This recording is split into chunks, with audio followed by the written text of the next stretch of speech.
Assalamualaikum warahmatullahi wabarakatuh.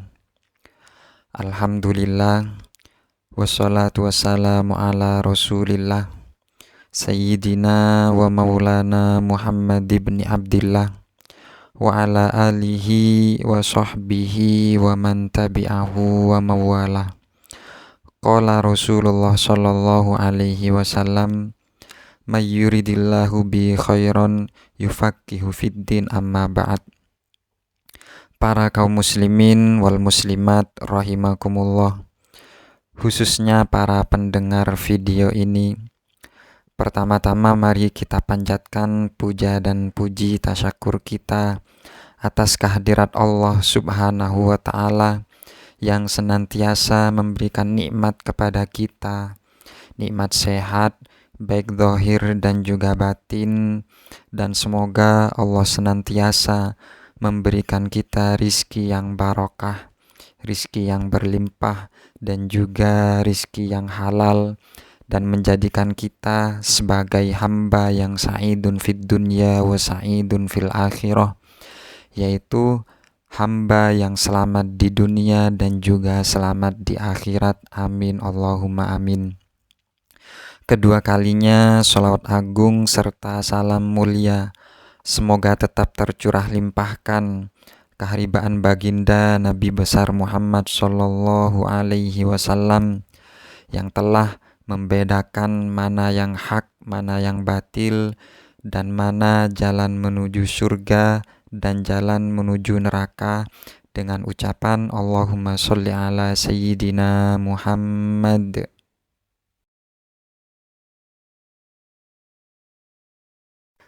Para kaum muslimin wal muslimat rahimakumullah, khususnya para pendengar video ini, kali ini kami akan menjelaskan tentang kisah cinta Kais dan Laila dengan judul Bersatu dalam Keabadian.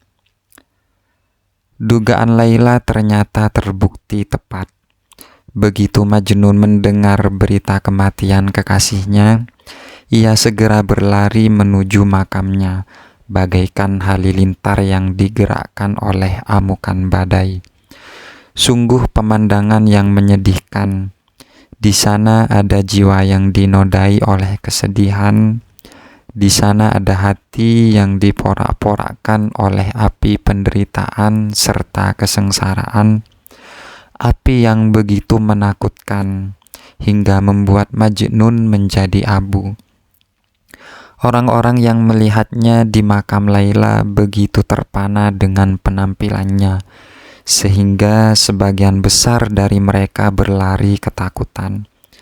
Mereka-mereka yang mendengar kisahnya dari orang lain merasa iba dan kemudian menangisinya.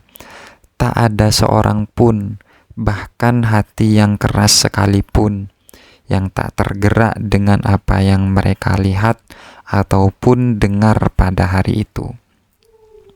Awalnya ia menggeliat-geliat di tanah bagaikan ular gila yang menjaga harta yang sangat berharga.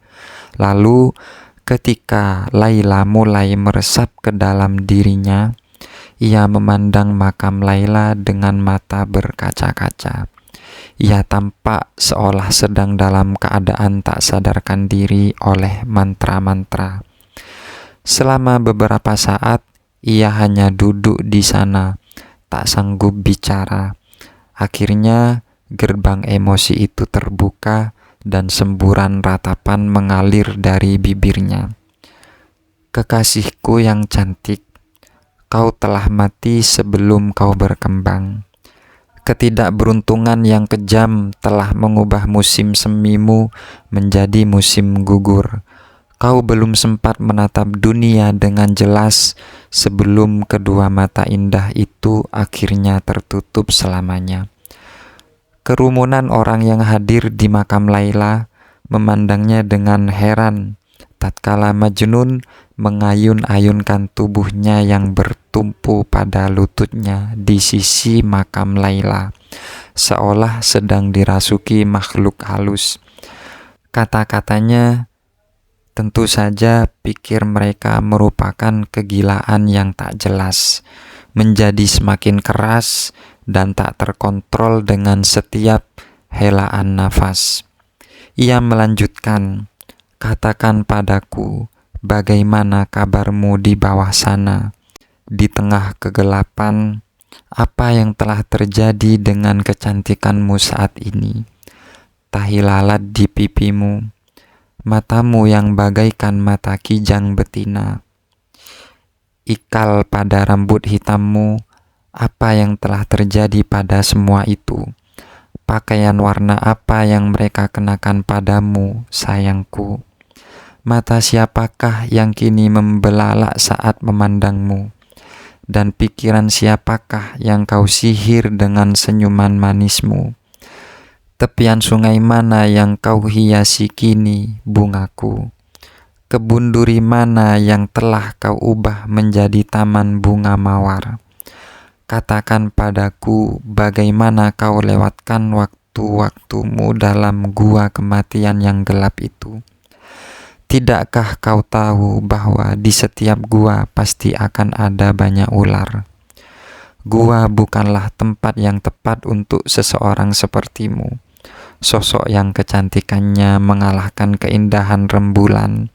Namun di sisi lain kau adalah harta terhebat milik Allah.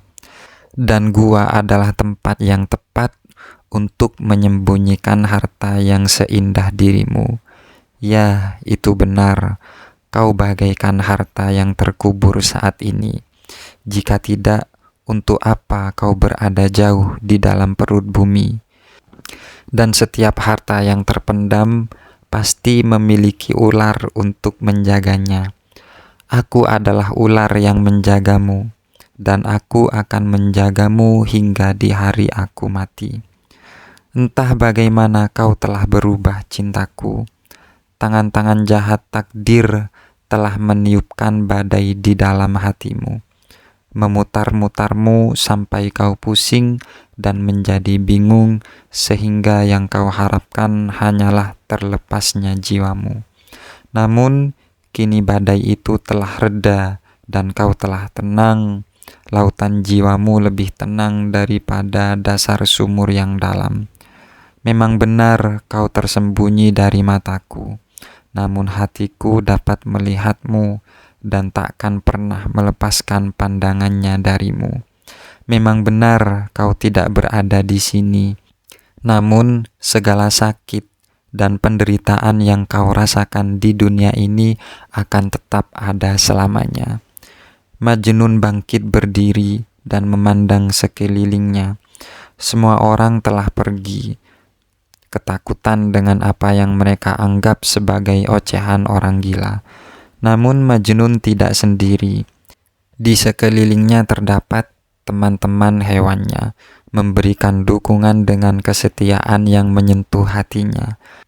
Ketika akhirnya ia kembali ke alam liar, hewan-hewan itu mengikutinya. Rombongan seorang pria dengan hewan-hewan liar itu berjalan menyusuri gurun. Dan di sepanjang jalan, Majnun menyanyikan lagu yang sama secara berulang-ulang sambil menuntun mereka semua. Begitu menyanyikan lagu yang dapat mengalahkan kematian, yaitu lagu tentang kekuatan cinta.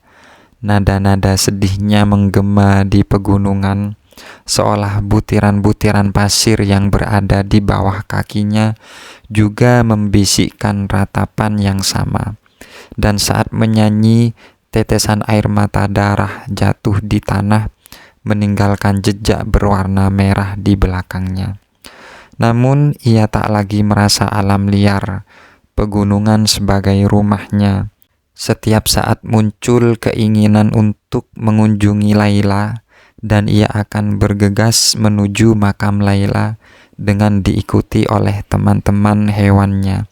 Bagaikan sungai yang sedang dilanda banjir, ia akan berlari menuruni lembah tempat Laila dimakamkan. Lalu ia akan menciumi tanah makam itu, dan selama itu, saat ia terbaring dan menangis penuh ratapan di atas makam kekasihnya, Hewan-hewan peliharaannya menjaganya.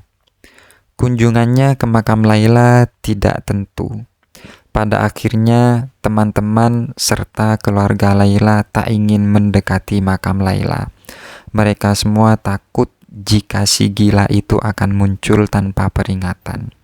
Siapa yang berani menghadapi resiko ditangkap singa atau digigit oleh anjing gila? Dengan begitu cepatnya Majnun berjalan menuju kematian. Namun, seberapa cepatnya pun ia berjalan, tampaknya ia takkan sampai di tujuan. Ia kini hanyalah seorang peziarah di dunia ini yang selalu melaju cepat menuju makam yang dianggapnya sebagai Makkah, satu-satunya tempat di mana ia dapat beristirahat setelah melakukan perjalanan panjang di jalan yang penuh batu dan duri. Waktunya di bumi ini telah terbakar habis dan dibiarkan tak terlihat, dan kini tonggak takdir menghancurkan tulang belulangnya dan menggilasnya menjadi debu. Sedikit demi sedikit ia melemah hingga suatu hari ia menyadari bahwa ia telah sampai di akhir hidupnya. Perlahan, untuk terakhir kalinya, ia menyeret dirinya menuju makam Laila. Hari sudah menjelang malam ketika ia tiba. Langit berwarna nila gelap dan dihiasi oleh bintang gemintang. Bima Sakti tampak bagaikan sungai yang mengalir. Tak lama lagi kapal Majnun akan menurunkan jangkar untuk terakhir kalinya, dan jiwanya akan mengikuti aliran sungai untuk perjalanan terakhirnya. Ia duduk kelelahan di tepi makam Laila, mengangkat wajahnya dan menaikkan tangannya ke atas menunjuk ke langit dan mulai berdoa. Ya Allah, Sang Pencipta segalanya, kumohon kepadamu, ringankanlah beban hidupku ini. Bebaskan aku dan biarkan aku melangkah menyusul kekasihku. Lepaskanlah ikatan rantai yang mengikatku pada dunia yang kejam ini dan biarkan aku terbang. Majnun menutup matanya dan terbaring di makam Laila, menekankan tubuhnya di tanah dengan segala kekuatan yang tersisa dalam tubuhnya. Bibir keringnya bergerak-gerak mengucapkan doa yang tak terdengar. Lalu dengan kata, Laila cintaku, jiwanya terbebas dan menghilang. Beberapa orang bilang bahwa jenazah Majnun berada di atas makam Laila selama sebulan. Bahkan ada pula yang berkata setahun. Beberapa orang yang melihatnya di sana bersumpah bahwa Majnun tidaklah mati, namun ia hanya tertidur dengan para hewan liar menjaganya, bagaikan orang tua yang menjaga anaknya yang sedang tidur. Orang yang takut dengan para hewan liar yang selalu berada di makam Laila tak berani mendekat. Dari kejauhan mereka hanya memandang dan menunjuk-nunjuk sambil berkata, si orang gila itu masih tertidur di makam kekasihnya. Dan begitulah, tidak hanya dalam kehidupan, namun dalam kematian pun Majnun dibiarkan sendirian. Bahkan para burung hering yang beterbangan dan menukik di atas makam tak berani mendekatinya. Pada akhirnya apa yang tersisa darinya menjadi debu dan bersatu dengan tanah, tak meninggalkan apapun kecuali beberapa potong tulang belulang. Pada saat itulah para hewan baru menyadari apa yang terjadi dan meninggalkan pos penjagaan mereka. Satu demi satu mereka kembali ke alam liar dan meninggalkan majikan mereka yang telah tiada. Begitu para hewan itu pergi, orang-orang baru berani mendekati makam Laila.